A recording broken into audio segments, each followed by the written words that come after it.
All right, coming up next, it's June. Dumb ideas are out there this time of year. I am going to debunk another stupid Bears trade idea.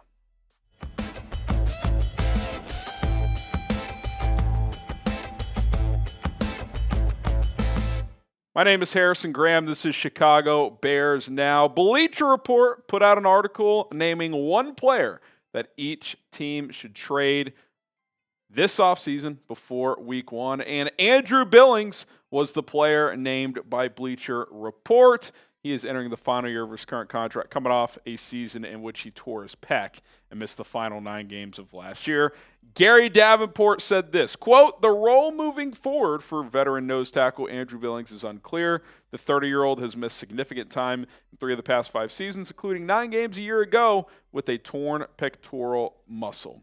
Yeah, he did miss time last year, and the defense suffered drastically without him. I think trading Andrew Billings is a terrible idea, and I'm going to outline why. I've got several different reasons and angles of why I think it is a bad idea, and I will break those down for you coming up here on today's show. But show Big Bill some love. Like this video if you want to keep Andrew Billings, because there's really no reason to trade him at the end of the day, which I am about to outline for all of you. So hit that like button if you want to keep Andrew Billings. Okay, number 1. And regardless of the numbers, but just the eye test, Ben Johnson, Dennis Allen spoke about it. The run defense, and I would argue the defense as a whole, just fell off a cliff without him last year. The run defense wasn't great to start last year. I didn't think Tremaine Edmonds had a great year, especially defending the run. TJ Edwards was good, but not as good as the year before. But Andrew Billings still kept it respectable the first half of the year when he was in there, 131 yards per game, less explosive plays. And then when he exited, it was 140 yards per game. Only 9 yards per game difference, but you just felt it more. Like, Andrew Billings eats up a lot of blocks. He does a lot of the dirty work. I thought last year he was actually generating a decent pass rush as well. I think the defense as a whole, which Johnson spoke about when he took this job, like, yeah, we could feel it when he was out there versus when he wasn't. It just fell apart without him. Now, I don't think Billings kept the whole defense together. I think there's a lot of reasons why the defense fell off. I think players lost trust in Matt Eberflus. The linebacker play wasn't great. There's a lot of different things that go into it, but I think Andrew Billings' presence was a big part of that. I also think Gervon Dexter benefited last year playing next to Billings, and when Billings wasn't in there, teams could kind of key in on him a little bit more, so it kind of had that domino effect. Number 2, he's really the only reliable one-tech defensive tackle, true nose on this team. Like, you don't have another guy that you can just plug and play there. I know they've tried it with Zacch Pickens. He's not really built like a nose. He hasn't performed like a nose. Gervon Dexter might get some looks over there this year. I wouldn't be surprised. Still not sure if it'll be Dexter and Jarrett starting, Billings and Dexter, Billings and Jarrett. We'll see. Shemar Turner has some versatility, but he's really built more like a 3-tech, in my opinion. Chris Williams is really more of a 3-tech. You look at the full defensive tackle group on this team. Jonathan Ford, who they brought in off the Packers practice squad late in the year, he's kind of a bowling ball type, kind of a Andrew Billings starter kit. So he's got some ability there, but he's still pretty raw. Like, I don't even know if he's going to make this team. Obviously, Dayo Odeyingbo, who's an edge first, he'll play some on the inside, but he's more of a pass rushing defensive tackle. It's a crowded room. You have a lot of bodies you can throw at defensive tackle, but not really as a true run stuffer, as a true one-tech. Like, you've got him, and again, Jonathan Ford. Like, maybe Dexter becomes that. He looks a little bigger. We saw him talk to the media the other day. He's added some weight. It looks like he acknowledged that as well. He's doing heavier weightlifting, so maybe they're thinking he can be kind of a effective pass rushing one-tech. I'm not sure, but even if he does play some more one, he's not a great run defender at this point in his career. I think just based on the personnel you have, if you moved on from Andrew Billings, your ability to stop the run would be hindered significantly.